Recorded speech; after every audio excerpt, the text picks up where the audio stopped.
AAK has released its third quarter report with a record high operating profit. Fredrik Nilsson, CFO, looking at the company's three business areas, what are some of the key highlights in the quarter?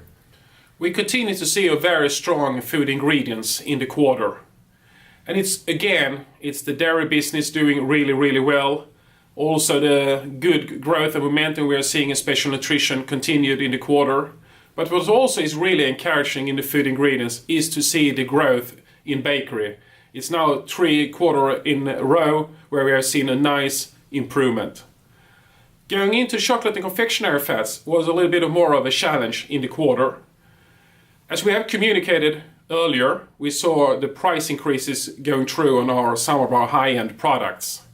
But we also have a very stretched utilization of some of our production lines.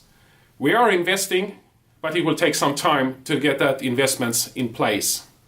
And we're also getting higher cost due to that the yield is lower on some of our key raw materials, which add cost into the calculation. Then finally, the smallest business area, technical products and feed, we see a really good improvement in the quarter. And it's particularly the fatty acid business that is developing really nicely, but also supporting with some good crushing operations. What's your comment to the operating cash flow?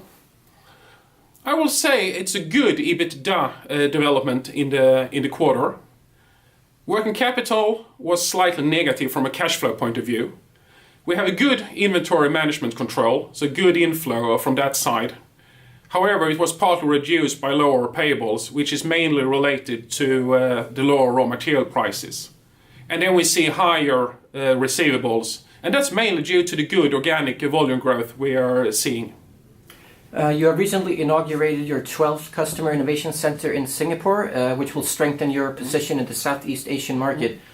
Is there more to expect when it comes to these types of investments? Absolutely, and that's core to our business to have these innovation centers. So we are currently constructing a new one in Japan, and we are also building a new one out in Richmond in US for our plant-based solutions. And that should be ready here in the beginning of next year.